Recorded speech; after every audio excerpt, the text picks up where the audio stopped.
Hey, y'all, and welcome back to the Bedroom Talks podcast, where we get financially intimate. Today, I am thrilled to have the incredible Brittney Tulinchi, hopefully I said that right, joining us. She's a dedicated coach, author, podcaster, and speaker. Brittney is a force to be reckoned with when it comes to inspiring positive change.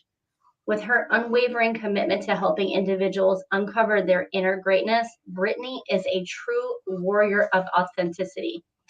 She's not just a professional powerhouse. She's also a purpose-driven mom and wife, bringing a relatable and optimistic perspective to the complexities of balancing life. Brittney's infectious energy and lightheartedness will leave you feeling inspired and empowered. Get ready to be illuminated by Brittney sharing her insights on making meaningful changes, living authentically, and embracing her unique purpose. Let's dive into this transformative conversation with the one and only Brittney Tulinchi.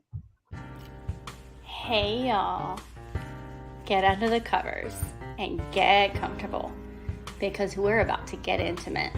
No, not that kind of intimate, but close. Did you know that 3 of the most intimate conversations we can have are sex, mental health, and finances? Probably didn't expect that last one, did you? Financial challenges are actually one of the leading causes of divorce and stress today. A big reason? We don't talk about it. At least not thoroughly anyhow. That's where I come in. Hi, I'm Dr. Michelle Marie, a certified wealth coach, best-selling author, and the creator of Bedroom Talks. Get financially intimate, a podcast focused on bringing awareness to the importance of financial intimacy and enticing openness to get real in a judgment-free zone. Together, we're going to cover a multitude of financial topics so you can leap toward financial freedom with confidence. Are you ready? Grab your wine or whatever drink you prefer, and let's unrobe this topic. All right. I am so unbelievably excited for this conversation.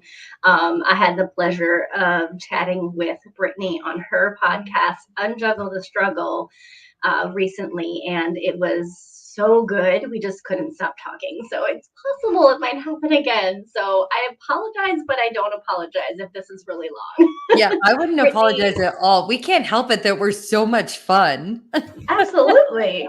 Oh my goodness. So I'm so excited to have you with us. Welcome. And I know I just read off your bio, but is there anything you want to add to that? Any you want to say hi? Oh my goodness, yes. Hi, just thank you so much for having me. Just warm welcome into the community. I just so appreciate you, and really, I'm looking forward to the conversation today as well. Absolutely. So I also did forewarn you, but I don't edit my podcasts.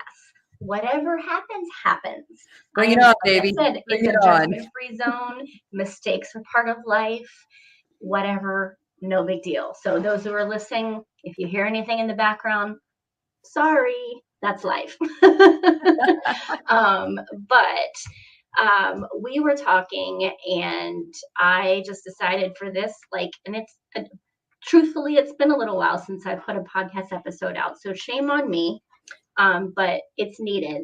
And some of the things that we were talking about, trying to think of like how to start this conversation, I was like, you know what? Let's just go right in. Let's just go right into some of the hard stuff, right? So one of the things that I think about a lot when it comes to talking about finances is that we're always given a ton of advice, right? Even myself to my son, I've given my son so much advice in regard to finances. He's tired of hearing me talk about it, right? And same, I get tired of hearing other people talk about finances, but that's what I do, right? Come on, there's an interest there. There's definitely an interest, but at the same time, I don't always want to hear what everybody else has to say. But I need to, because I need to be able to, one, hear what other people are being told, but also sometimes I need to expand my knowledge and insight, right?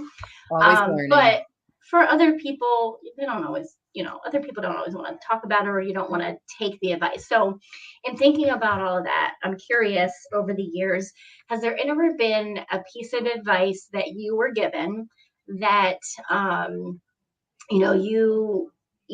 took on, and you're like, oh my gosh, this is great advice. Yes, I'm going to go ahead and do it. And you've done it and stuck to it. Or has there been advice that you were given and you were like, and something didn't go as planned there, or you just didn't care, and like, let's talk about it. Let's go. All right. Yeah. So there is, and this is something I haven't, it's so crazy, right? How sometimes just the right question just sparks things. I have not thought about this particular story in a very, very long time. So my husband and I, at this point, this I would say this is going to fall into the classification of, really, really awful financial advice. Okay. That we did follow and learned our lesson. So we were very young at this time. We literally just moved out into our apartment. We're in our young 20s. And my husband comes home telling me that these folks that he works with, that they are, they've all got this thing going on where they exchange $2,000. And if you exchange $2,000, then the next guy exchanges his $2,000 and he makes your $2,000 $4,000. And then if you just hang in long enough, $4,000 becomes $16,000, all really within like a 5-month period. Well, again, you're sitting there and you're like, okay, this seems absolutely silly. But to some degree, you're like, wait a second, if someone else I know has done this and they're claiming that it worked for them too. Oh, I don't know. And at this point, again, we're in our young 20s. We're already working several jobs. We're like, why not? Well, long story short, we forked up the $2,000, and you bet your bottom dollar I never saw $16,000. I never saw $4,000. I never saw that $2,000 again. So, lesson learned. And financial advice of, hey, just give your money to some random strangers so that they can double it. I would never do that one again. Wow, that is definitely, I would cry. I would 100% cry. Like $2,000 is a lot of money. I don't care what day and age it is. It's still a lot of money. It is. And I'm telling you, Michelle, I promise both my husband and I, we're actually very smart. Okay. This is not. I believe you. Yeah. It's crazy because there are so many things out there, and still today, I know you said you guys were in your 20s, and I know you're only like 25 now, but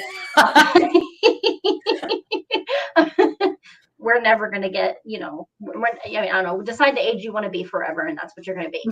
But no, there's always some sort of thing out there that people can fall into because somebody else they know said it was okay, or something comes through to them in their email or their social media site or whatever, and they don't know any better, right? Yeah. If you don't know any better, and you think, oh, this looks good, you're going to go ahead and do it, right? Now, let me ask you this question. What would have changed things for you? What do you think, thinking back to that time frame when the information was presented to you, what is something you could have done different at the time that could have potentially opened your eyes more on what was going on? Oh my goodness. It sounds so silly because the whole situation was so silly. So to even reflect back and be like, what could I have done different? I could have just not done that would have been one thing. There's where my brain kind of goes though is not only just leaning into, the one person who kind of gave the testimonial, but also perhaps researching and looking into other tried and true methods. Mm-hmm. And instead of doing hey, I'm trying to make a dollar quick, really doing the homework with that. And I think that probably could have protected us a little bit. And then we would have chosen to invest that $2,000 somewhere else. Yeah, that's definitely it right there. The talking to somebody else is definitely a positive, and it's something I recommend to everyone. Like when you're making big financial decisions like that, like it's important to talk to somebody else, and not to like just to get other insight and then make the decision based on other insight, but also doing the research. Research is everything. And now, listen, I know Google isn't perfect, and I know But they but Google Google lies. Google would have been better than the black market dealing that we were attempting. That's okay. Let's just say that. Just a little bit. No, I get it. I mean, listen, I got scammed off of Craigslist years ago.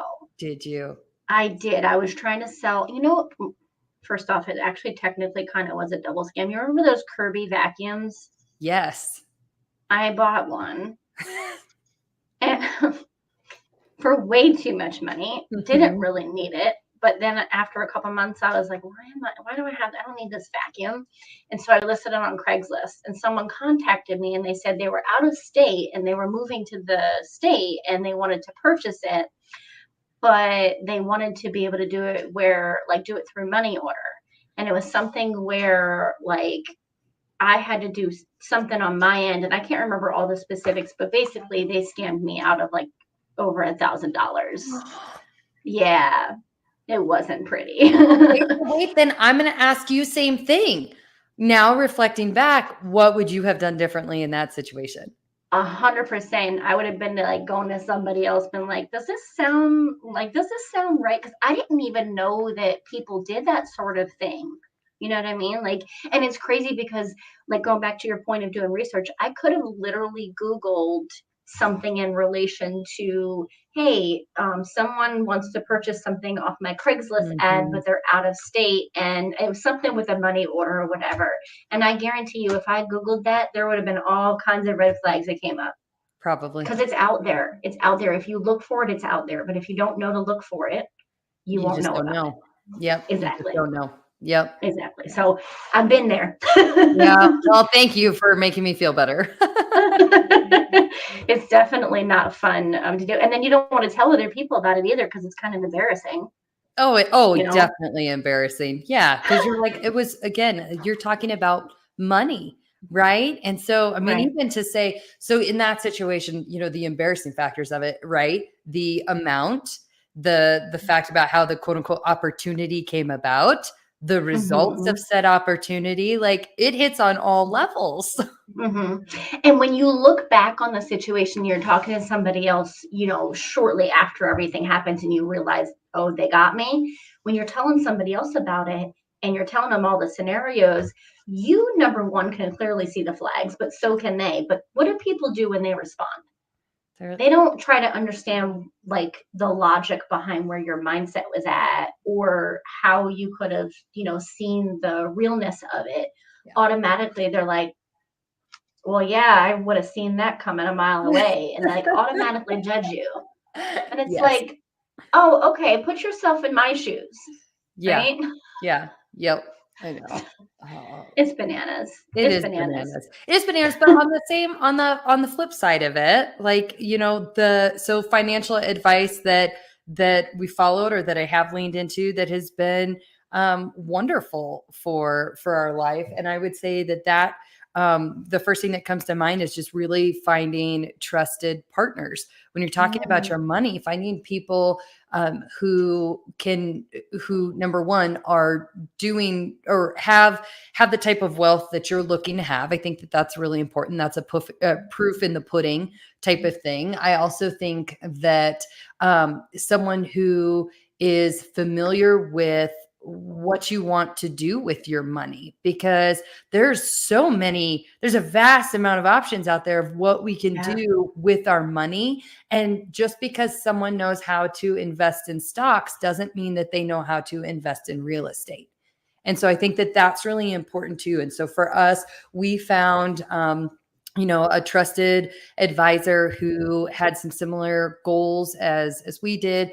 It was also really important for us. My husband, he's on with the fire department, and their pension plans work very differently. So finding someone who's Mm, familiar with that as well. So linking arms with the right people and then leaning into the advice that they're giving with a lot of trust, but at the same time being willing to self-educate.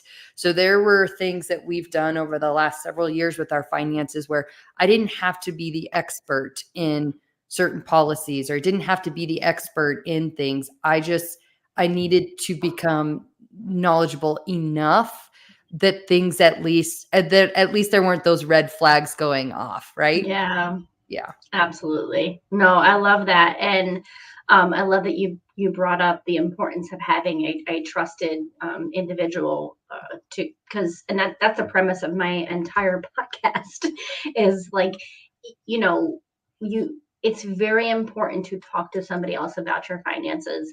And I know that it's a very intimate and private thing. And that's the reason why it's called bedroom talks, because your bedroom is also very intimate and private, and you don't let everybody in there, right? Yep. You let very minimal people in there. But when you do, there's somebody that you trust. There's somebody that you respect, somebody that you know is not going to judge you, but also going to give you some guidance, right? Yep. Well, we're not going to get into that part when it comes to the bedroom, but maybe you got an interior decorator. I don't know. Anyways. But for individuals who are married, number one, first person should be your spouse, right? Yeah. Number two should be somebody else that is non-biased and that could take a look at what you have going on and give you some advice on what you have going on that is specific to your situation, but also going to guide you in the right way. If you're single, obviously you don't have a spouse to lean on for your first, but maybe there's a friend that can be your accountability partner. Yes. Right? Yeah. That's one thing that I've done over the years. My sister is my accountability partner. Even though this is my business that I deal with finances, I still have an accountability partner. I will call her sometimes and I'm like, I have $150 worth of items in my Amazon cart. Should I do this or not? Most of the time she convinces me to just go ahead and do it because she knows I'm so good with things that I don't spend very much on myself, but I still always ask. Yeah. Yep. I think too, letting someone else into your finances for us so my husband is more of a spender and I am more of a saver. And so having that third party kind of interject between the two, that has been a beautiful work of art in our lives. I love how you said that. Yes. And it's true. When almost every married couple has a spender and a saver. Yep. It's very rare that you look, if both of you are spenders, I'm praying over you. Pray for you right now. Praying over you right now. But most of the time there's one spender and one saver. And it's kind of good because you can balance each other out, but you got to learn how to work together on that. Very much so. Yeah. Kind of thinking also about like the conversation of advice. There are some pieces of advice that are given that are like, never do this, right? And while in general, it makes sense in some of these scenarios to say never, ever, ever do this, I feel like there are certain situations that really are dependent upon the individual and what their circumstances are. And in us talking, you had a scenario of something that you did that was not technically recommended by most people, but for you, it was the right situation, and the way that you approached it worked out better for your benefit. So I wanted to kind of explore that a little bit. One, give us, telling your words what it is, what you did and why, and then I'll kind of, add some insight on there on why I felt like it was best. I agree that it was a good situation for you. Yeah, absolutely. So the thing that was, tisk, you quote unquote shouldn't do, it's not recommended. I cashed out a 401k that was never meant to be touched. So earlier, even just this year, I spent about 20 years in corporate environments and I loved it. And I was thriving, award winning on a global scale, all of those things. However, here's the big but, right? Like the but God, or however, I was feeling a different calling on my life, and it was to be much more intentional about the gifts that I had been using inside the corporate box. And it was to use those gifts more intentionally outside of the box.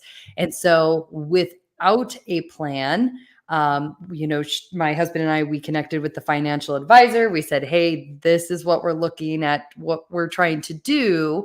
Help us understand our options. And not that the options looked fabulous, but what we decided to do was to cash out that 401k. So, for anybody who's never even considered that or never considered it, what that means is easily just taking out such a large percentage out for taxes. So all of those years of savings, the 20 years I had poured into a 401k, all of it to be slashed. I mean, at this point in time, we're just going to say half for easy math. It'll be anywhere between 30 to really probably 40%. Just gone right off of the top because you're not supposed to touch it for much later in life. And so that was quite the pill to swallow. But again, we knew that we needed a certain amount of money to live off of, based off of what we had in savings versus where our investments were at. And that was the right call for us at that time. And then to think too about like things that maybe I think folks become really hesitant about, but again, just looking at what works best in each individual situation. I invested heavily into a business coach. So here I am, fresh out of corporate. I've experienced coaches. I know the importance of them. I preach coaching myself. And I knew that if I was going to catapult my entrepreneurial success, it would mean that I would need to lock arms with a coach. And fortunately, however you want to say it, that would require a significant investment for money that I would tell you I didn't have, because they didn't have an income stream. And what was that going to look like? A lot of things were still unknown. So just taking that massive leap of faith, not saying I would recommend for all parties, just saying, again, really knowing my certain situation inside and out, creating some options for myself, and then making decisions around what the best option was going to be to propel us forward into our next level. Yeah. Well, so first off, thank you for the vulnerability and sharing that, because, like I said, this is a topic that a lot of people don't like talking about it, but it's important. And I know there are other people that are listening that either are considering an option like that, or they have, and maybe even feel guilty about it. And what I want to do is, unwrap that guilty feeling and help the thought processing of that, because maybe it was the right decision. And even if it wasn't, let's try to look at it from the positive, right? Yeah. So for you in your situation, I just want to ask a couple clarifying questions to kind of set that tone of why I felt like I agreed that it was a good decision for you. Obviously, you did this when you're married, like it wasn't pre-marriage or anything. You have a spouse that also has an income coming in. Correct. So, yep, okay. He does have an incoming in, a salary coming in. However, and I say the big caveat here, only because I know to some respect, I've heard folks kind of say, oh, well, thank gosh you at least have his income, which yes, thank gosh we at least have his income. I will also say, for the person who doesn't have that spouse that's got the income, don't discount yourself, because I've been the breadwinner our entire life. We've built a lifestyle based off of that. And so the adjustments that would be required for us to even dip down to one salary have been extremely impactful. But that's another piece too. What you did before you even made this approach, took this approach, you thought everything out. You figured out, okay, what are my options? And if I did this, what is this going to look like? Okay, if we go down to one income, what are we going to be working with, and what do we need to do in order to make it work and still be okay financially if we did this, right? Yes. Yep. And did you also have any type of savings as a cushion as well that wasn't being touched elsewhere? When you say touched elsewhere, we had any additional savings we had being put towards some of the other investments that were, that are part of our long-term financial plan. So Okay. it would require, we didn't want it to, but it would require like taking away from those investments or pausing on those investments until we could get to a certain point again. The same or similar point where we were when we started the investments, because you start the investments when you've got enough of a foundation Right. to do that. So, yep. So Right. it's the power of the pause, right? You mentioned that. Absolutely. That's it. Yep. And you cashed out the 401k, but you still had other things that were in play that were preparing for retirement, essentially. We did, and that was one of those things where I go back to the getting the advice that worked out really well for us, and Hmm. not needing to know all of the intricacies of all of the plans that we had in place and the investments we had in place, but knowing enough, and then really locking arms with that trusted resource who opened my eyes to other options for us that I didn't even know were available. And it was like, hey, because you've been investing it was something very minimal too. It was like, hey, because you've been investing the last 2 years into this particular policy, we can actually borrow against it. And you're like, what? Hmm. So the vastness of Yep. amount of options that are out there that you just don't know what you don't know. And so I was so grateful that we had prioritized our finances all those years ago to get them in order and to put certain things in place so that when the day came that I felt I needed to pursue a career change, I was able to do that. Yeah, absolutely. Now, the last thing that I kind of want to ask for clarity here, when you decided to move forward with this, did you put a plan together on like, I'm going to work my business for X amount of time, and if X amount of time goes by and it's still not producing an income and I don't feel comfortable financially anymore, I'm going to do this. Did you have anything like that in place? I Or didn't.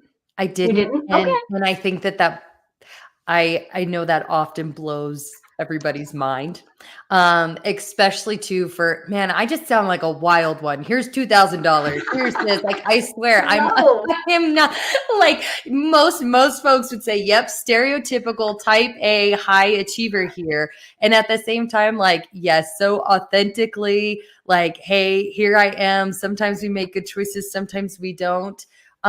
This would be one of those moments where my logical brain was screaming, you've got to have a plan. You better put milestones in place. What is plan B? And then the other side of my brain, my being, my faith saying, you got this. And you're showing up in obedient surrender. It's all going to be okay. And Mhm. so there is zero part of me that wants to create any type of a plan B because in my brain, plan B doesn't need to exist because I am going to Mhm. make plan A work. I will move hell and high water to make plan A work. And I'm so fortunate I've got, strong communities around me that are cheering me on because that kind of support. Like there's nothing like it. Yeah. So no, I don't have hey, if this doesn't work out in 1 year, I'll just go back into a comfy, cushy job. Nope. My goal is to just keep showing up exactly where I believe my higher power is calling me to. And I know in those spaces, in those moments, that's where the peace and the freedom and the abundance will continue to grow. I love it. What I hear in all of this is for you in your situation, you know basically were like, okay, I'm in this space. I've been in this space for 20 something years, and I'm tired. This isn't bringing me joy. This isn't bringing me life anymore. It's like I'm just waking up every day, going to do the mundane, come home, and that's it. And you discovered something else that was filling you. That was like, no? Yes and no. Yes and no? And this is, Okay. yes and no, because this is, and again, this is where things sound really crazy, but I will tell you, faith can make you do some pretty crazy things. I loved my job. I loved my job. I loved my team. I loved the organization. I, had very clear deliverables. I had just won, I think it was 2 or 3 years back to back as top performer. I mean, I'm telling you, Michelle, like life was sweet. Okay. Like life was good. I just knew I was supposed to take this crazy flip things upside down, inside out, chance. So I do think I did have a moment like that you're speaking about. I did have Okay. a moment like that about 2 years ago. I was taking a drive from Denver to Kansas City for a conference, and my husband was going to have to meet me out there. And so I took this 8-hour drive by myself. It was the first time since becoming a wife, since becoming a new mom, that I had 8 hours by myself. And girl, I cried the whole way, the whole 8 hours, because it was this moment of like, where I realized my autopilot living, my check the boxes living, get the house, get the husband, get the kid, get the job, where it rushed over me that I wasn't quite sure who I was living for anymore, or what it was. Like there had to be more than just wake up, go to work, feed the baby, and go to bed. And so yes and no. You see what I mean? So I had my moment. I had my moment, but also in typical high achiever, stubborn fashion, I fought it. I tried fighting it because I liked the corporate box. Yeah. No, listen, I 100% get it. I just left my full-time job this year where I was basically, I essentially had 2 incomes because I have prior military, so I have some funds coming in from that, and I was working a full-time job.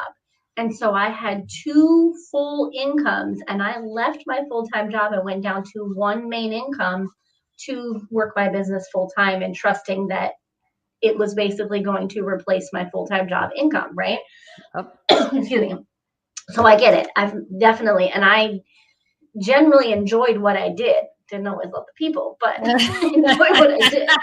But when you explain it that way, it definitely makes a lot more sense. It's more of this situation like, okay, you've got everything. You've got the white picket fence and the house and the kids and the cars and the great job and all the things. And you're in an amazing neighborhood and everything's beautiful and pretty. But you look over and you see your neighbor has the same house, not same exact, also has the house, the white picket fence, the nice cars, everything, but they're like not working full time, right? Or maybe one of them is not working full time. And it's like this concept of, people say the grass isn't always greener on the other side, but guess what? Sometimes it is. Okay. Sometimes it is. Gosh, no. That's so funny. I literally live by that motto that grass is greenest where you water it. I believe it. And so It's so funny. We're like, no, sometimes the grass is way greener over there. It really is. Like, look, guys, I'm not telling you if you're disappointed with what your situation is to just go do something else. Evaluate it. Maybe you need to make adjustments where you're at. But if you want something more, if there's something where you're like, I feel like something's missing, like I love this, but I feel like something is missing, lean into that and figure out what it is. What does that look like for you? And that's what you did.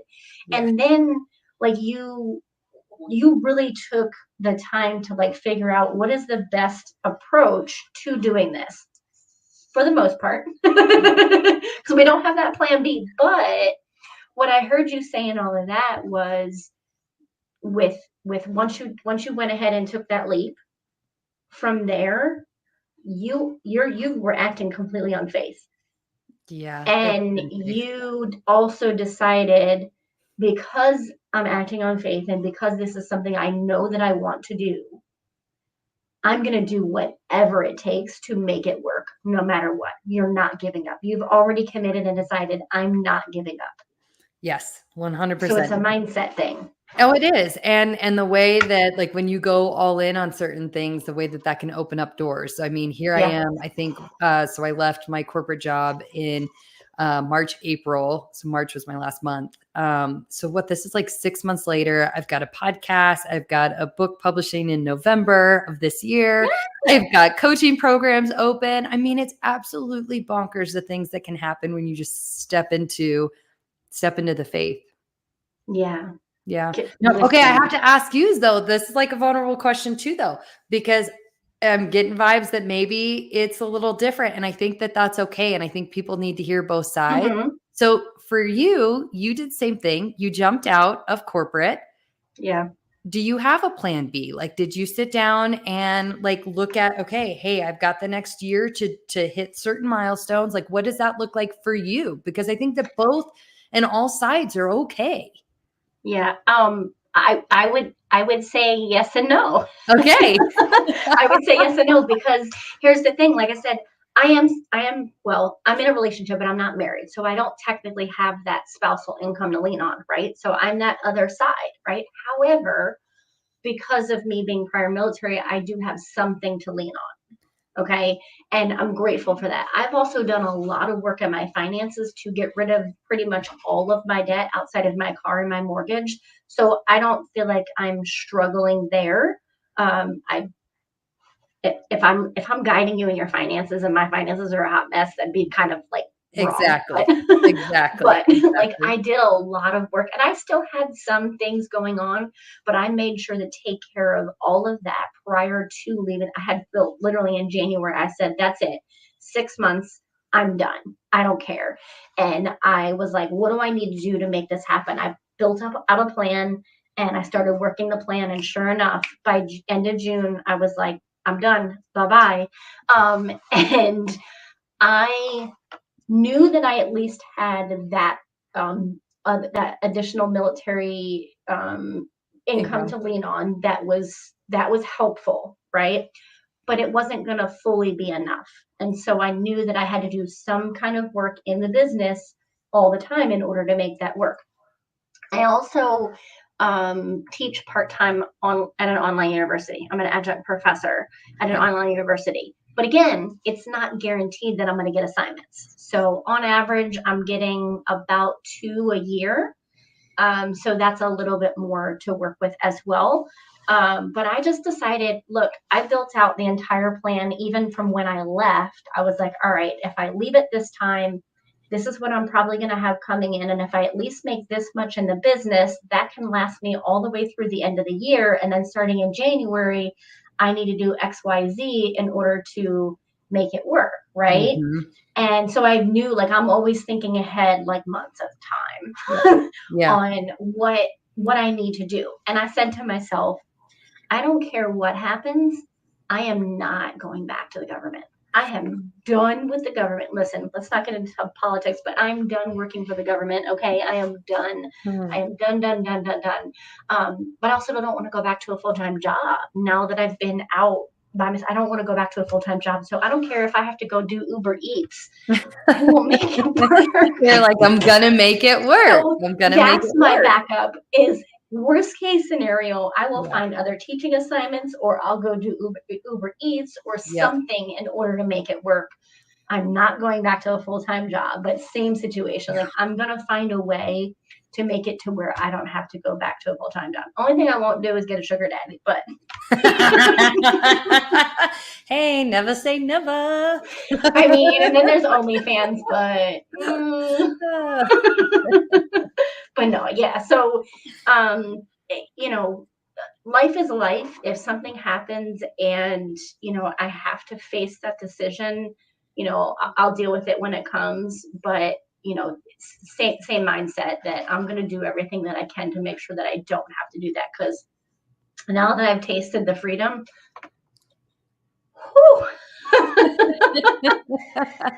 Y'all, I love it. it's amazing. But no, I appreciate you hearing that side of the house. And yeah, it's definitely like not everybody, everybody's going to need to approach it differently. So if you're the type of person that, I'm also type A. And so I like to have plans, but same thing, like sometimes you have these things where you're like, I know this is what I'm supposed to do. And so since I know this is what I'm supposed to do, I know that's going to work. But if it makes you feel better, if it gives you comfort in going after your dreams to have a backup plan, there's nothing wrong with that. Exactly. And I highly recommend it because guess what? Stress can kill you. Oh yeah, it's a heck of a lot easier to have like already a business stood up or like a side hustle already stood up with paying clients and in like there are much different ways to do this. Absolutely. But I think too, so often like folks think that the ideal scenario is the only scenario. And I think it's what's ideal for you. And Correct. That's what's important. Absolutely. Yeah. And I want to tap into the conversation of faith for a minute because I don't shy away from, in my podcast, we talk about faith because it's very, very important in my life and it's important for a lot of people. If faith is not something for you, pull out the motivation and mindset pieces of this and lean on that. Not you specifically, the listeners. But I had a similar scenario, not just with leaving the full-time job, but also when I was exploring the idea of going back to school for my doctorate degree. I was done. This was post recovering from my financial crisis. And I was like, finally like, okay, I feel like I can breathe. And I wasn't yet paying back my student loans, but like I knew that once I was going to have to pay back my student loans that I was going to be able to afford doing that. And so I felt comfortable and I was like, okay, like gotten rid of all my debt and, God wants us to be free in all areas, including finances. So like, okay, great. I'm good. Well, then I'm sitting at work and I'm in this office and there's literally nobody around. And I'm kidding you not. It's like one of the few times that I've heard the audible voice of God. And he basically was like, I want you to go back to school. And I was like, Who the what? There ain't no way you're talking to me. There's nobody. Huh? And what came next wasn't really like words. It was more of a sense, this knowing on the inside. But what I got was that, well, first off, what was going on in my head was I just got everything together financially. I'm just finally able to breathe financially. I'm able to start paying back the student loans I already have. And now you want me to go back to school. There's no way I can afford that. There's absolutely no way that I am going to be able to do that financially. And you don't want me taking on more debt. I just go, wait, what, God? What are you talking about? And so what came back to me was, one, I'm doing this to leave a legacy. And the legacy it's not about finances. The legacy is about overcoming and going further than you ever thought you could go. Mm-hmm. Right? I am a high school dropout. I dropped out halfway through my senior year. Is a whole story behind that. My pilot episode actually goes through all of that, but it's a lot, right? So to go from high school dropout to getting a doctorate degree, wild, right? Completely unexpected, but I did it. And there's a mindset to pull out of that. And I did it on faith. But what else came to me in that moment was God told me, don't worry about it. I will take care of it. I will make sure that you're able to pay it back, right? And I just felt everything so strongly that I just had to be like, okay, let's do this. Well, I told my family, everyone was like, okay, great, Cool. Like nobody doubted me. Nobody. I doubted me, but nobody doubted me. Like Yeah. nobody, right? Yeah. What was crazy was it was supposed to be a 3-year program. It took me a little over 4 years, which that's okay. But um, over the years, while I was in the program, I got promotion after promotion after promotion. So by the time I finished, I had still plenty to be able to pay back the student loans. And I was like, okay, great. God provided. He made a way. Amazing. But guess what? Because God is crazy. Okay. I love him, but that man is crazy. He does wild things. At the time that I graduated, I had a little over $130,000 in student loans from all of my education. Okay. Wow. It's a lot. Don't you know, in the meantime, I was working some stuff with my military benefits and the disability and all of that. Ended up getting to the point, I finished my program, and then 2 or 3 months later, everything was finalized with all of my disability, and I got 100% disability. And I found out that, and don't hate me, y'all, I'm blessed, I'm grateful, and I put in a lot of work and a lot of turmoil in the military to deserve this, okay? When you're 100% permanent and total, your student loans would get wiped out completely. Wow. I never saw that coming. Wow. I was fully prepared to pay every penny back for as long as I needed to. I did not see that coming. Wow.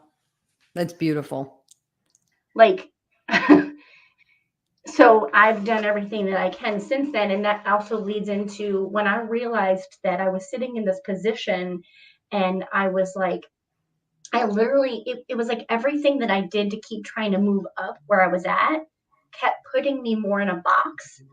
And I kept feeling more frustrated by being put in that box and devalued. And I said to myself, I'm devaluing myself the longer I stay here.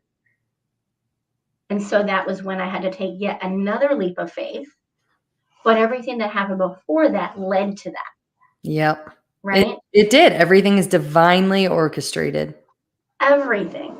Yeah. So now everything that I do is all about helping other people and giving back as much as possible and serving and being able to give back everything that was given to me and more, I right? love that. And it's really been so amazing. But the whole conversation that I just went way long in depth on explaining So cool. was all about faith and leaning on that faith. And you did that. I did. You did that with your decision. I know there's other things that have happened that have been definitely faith driven as well, but like I want to kind of talk a little bit more about that. Like, you know, what did that look like for you? Was there, in all of this processing and decision making and walking out in faith, like, was there a lot of prayer?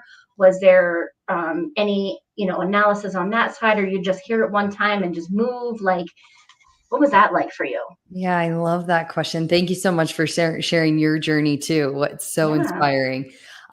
So for me, it was that drive from Denver to Kansas City where I felt the tugging at my heart. I knew I was hearing something. I knew it was like, get out of the box, get out of the box, get out of the box, be more intentional with your gifts. And you're like, this is bonkers. And so for 2 years, like I said, for 2 years, I fought it. And when I say that I fought it, what I mean is that it was things like, it was like, okay, well, if I'm supposed to be more intentional with my gifts, then for instance, maybe I'll set different boundaries at work that allow me to create additional time pockets in my day to do other things like spend more time with my family, or I'll start, okay, if I'm supposed to be more intentional, like with my writing abilities, I will start to just take 15 minutes instead of logging in at 6:30 in the morning. I'll log in at 6:45, which is still way earlier than anybody needed to be on. PS, by the way.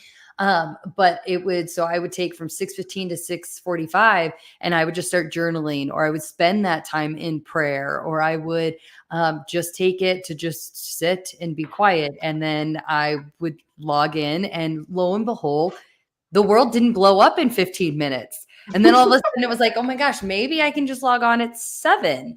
And the world didn't blow up in 30 minutes. But what did happen is that I would say maybe my internal world in all of the right ways was blowing up, because it was like 15 minutes with God was saving. I mean, it was saving me. It was, curing a lifetime of doubt and, okay, this is all for a reason. I'm here for a reason. And it's maybe not to have the 40-year career in corporate, like that. This isn't all for naught. And so through that, I worked through things, a lot of deep dive, a lot of inner work around like, okay, if I'm not bringing in a paycheck for a certain amount of time, then what am I to my family? Who am I? And so it was a lot of identity work. It was a lot of inner work around I attempted to have a pre-identity crisis as much as I possibly could, because I could start feeling the stirring, but then setting the better boundaries at work. Being more vocal around things like, okay, if I'm supposed to use my gifts more intentionally, I know one of my gifts is I'm a powerful speaker. I'm not afraid to say the things that everybody's thinking, but no one wants to say. So I would go into those board meetings, and sure enough, I would say the thing everybody was thinking, but nobody wanted to say. And what it got me was 2-time Best Performer of the Year award. Wow. Like, for as beautiful as it was, it almost made it even sweeter and harder to walk away from. But I think that that's, again, like a loving nudge. The way that I choose to view it is it's a God's loving nudge to make sure that I really was ready, and that I was really willing to step into that obedience, surrender, and to trust him fully. Like, can you go out while you're on top? That's not an easy choice to make. So it was a lot of time through prayer. I always say that, and this is actually part of the book that's coming out in November. This is what, one of the things I said was just that being still, the more I was willing to be still with myself, the closer I got to him, the closer I got to him, the closer I got to the truish version of myself. And then I could all of a sudden start hearing myself think. I could start all of a sudden hearing myself being able to tap into just this natural joy and excitement and things that I wasn't even looking for. I love that so much. Like, beautiful. I have had definitely moments of where I'm like so intentional with my time with God, and I've had moments where I'm not as intentional. And I can tell you the moments that I am so intentional are the best moments, because that's when I feel the most peace. That's when I get the most insight. It's when I feel the closest to him. And it's really where he shows me like what he wants out of my life, what he wants to help me accomplish out of my life. And that's sounds like that's exactly what happened with you. And I take from that like a couple of key points, one of which is just starting small. Mm-hmm. You know, if somebody's in this place of like, I don't know what's next, or I'm not sure, about where I'm at and I don't know what to do, you know what? Start small with 10 or 15 minutes at some point during the day. I'd like to say the morning, but maybe you're not a morning person and that's okay. But 10 or 15 minutes, let's just start with that. And like you said, the world is not going to end. And that is, and to you, I mean, to your point, that's literally with anything. Like, you think that you're in a financial pit. Okay, start small. You're not going to dig yourself out overnight. So, but you can start small. You can make one small adjustment with your finances that will stack onto the next small adjustment that will stack onto the next small adjustment. And before you know it, you look backwards and you're standing on top versus at the bottom of that pit. It's with anything. Absolutely. That's exactly. Yeah. Yes. You explained my journey of climbing out of my financial pit to a T. That's exactly how it happened. But yeah, start small, and then make adjustments as you go. And you journaled throughout that same time frame. It wasn't just sitting, and you journaled too. I did. I journaled. I read more than I ever had. Like, I read more than I had since getting my college degree. It was, meditating. I mean, all of those things. Again, anything I could do to put myself into a position where I could be still, where I could hear myself, where I could hear him, where I could then repent I could rethink, if I'm not this corporate businesswoman, then who am I? Like, and can I be okay with that? Yeah. And yeah. And then after I had really reworked some of that and repent and rethink, then it was okay. So then how can I realign? How can I realign some of my daily actions that will set me up to step into this new almost identity, is really what it was. And so it was definitely a process, and it's the underlying foundation of what I walk folks through in my coaching. I walk them through the six Ds to deliverance, because it was the same framework that, until I had to look back on it, it wasn't until I looked back that I realized, oh my goodness, I've used the same framework every single time I needed to make this big transition in my life. And so it was really neat to be able to bring that framework now into a formal coaching program. And I'm just so excited about it. That's amazing. I was actually looking at your website earlier, and I peeped that, and I was like, I love that. That's amazing. So I'm curious. Would you be willing to share you don't have to go into detail, but would you be willing to share what those 6 Ds are? Oh yeah, absolutely. So first step, and this is, again, you're just looking back through anything.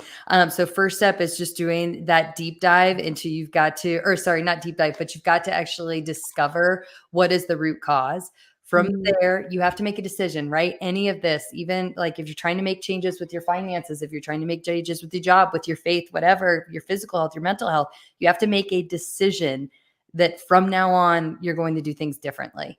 And then my favorite modules are actually the deep dive modules. And that's the stuff that we just talked about, like really stepping into who are you becoming? Who do you need to be to walk into this new version and expanded version of your life? And then I'm a realist. So I know, again, sounds crazy here, but I want to know the details. I want to get into viable options. Like, what does your individual circumstance, what are your real options in the real world? And then we draft up your plan, and then we do your plan. And it's a beautiful formula. That's amazing. And I love that it was built upon like life experiences. Absolutely. Like Yeah. that to me, there's so much power, or so much more power when something is developed based on life experiences versus just, oh, I researched this and so I want to try it. Like that's great, and that does work for some people. But when you have personal experience added onto it, there's more compassion, there's more understanding, there's more depth to it, right? Yeah. Oh yeah, I've walked this walk, and I walk this walk every single time I level up my life. Love it. Yep. So in thinking about that, what do you have going on? You said you have a book launch coming up. And so I definitely want you to tell us a little bit about that. But if there's anything else that you have that you want others to know about, anything, in relation to your program or something that you have to offer, definitely want to give you an opportunity to share about that. Oh, thank you. Yeah, I've got a couple different ways that folks can get in touch with me. I always love hearing and just really connecting. So I've got BrittneyToLynchie.com, the website you mentioned already. One of the places that I show up frequently is in the Unjuggle the Struggle podcast. And it was so fun to have you on as a guest, but really that's just unjuggling this struggle called life, because there are some things we have figured out, and then there's actually lots of things we have not figured out. So it's just bringing that authentic view to that platform on a weekly basis. And then I'm so excited about these coaching programs. So the coaching programs are now officially open. I start them on a monthly basis. Yes. So we've got our September group is almost full. And these are just super communities. So it's a mix between one-on-one and group coaching as you transform, really just quitting the burnout. And then, yes, the book launch, which was another just total godsend. Joyful Entrepreneur Volume 3 will actually be launched in November 2024 in New York Times Square. And I am so excited. So we are officially going to start some book launch activities here in October. So everybody just keeping an eye out on those social medias, Instagram, LinkedIn. Like, I'll get it out to you guys. That's so exciting. First and foremost, the fact that this is the one volume that I haven't been in yet because I'm in both the other two volumes, but it's okay. It wasn't this was, my season was the first two. Right now, that's it. Like, I'm going to be working on other things, but I love that. It's an amazing series. And I just love the way that the anthologies are put together, and I can't wait for it to come out either. And the launch in Times Square. Right? Tamara is like, she goes all out on things. Let me tell you, I'm so she's excited. she's so amazing. I also love that you mentioned with your coaching program, and I even saw it earlier on your website and stuff about basically getting rid of the burnout. Um, what's funny about that is, do you want to know what the name of my dissertation title was for my doctoral program? What? The burnout struggle? Burnout in the fast food industry and mitigation practices from leadership style and management practices. Yep. And You mean also, you mean to tell me that like burnout has always been this thing and that somebody should probably do something about it? I could show you articles from years and years and years ago of where this started, like Yeah. years ago. We're talking in the 70s at least is when the research really started to get big. And Yeah. they started off with just like doctors and nurses, people like that, but then discovered, hey, guess what? It's everywhere. It's Well, insane. and now because we haven't collectively addressed it appropriately in the work portion of our lives. Now it has absolutely permeated into all the other Personal. facets of our lives. So, Exactly. and so that's exactly, yep. Why? What was really cool about that whole experience was I got to actually connect it all the way back to Maslow's hierarchy of needs. Wow. So wild. I kind of So want to read wild. it. I'll send you a copy. I'll send you over the PDF. Yes. But no, it's quite long. But this has been absolutely so much fun. Thank you again for all of your vulnerability. I know that this is definitely something that people need to hear different sides of other people's lives and decisions that they've made and how they've maneuvered, and it's important to hear that because we keep we keep the finances so tight, and while there's an importance to that, I also believe once you've overcome certain situations, it's also important to share experiences because it could help somebody else. Exactly. So that's definitely what I want out of this whole podcast. But before we close, or as we close, is there anything that you want to leave the audience with? Any words of wisdom, a scripture, quote, anything? I like to just leave on a really positive note if you have anything. And I know I didn't prepare you for that, so my fault. Hey, that's okay. What's coming through right now is just so much gratitude. Gratitude for you as a host, as a gracious host. Thank you so much.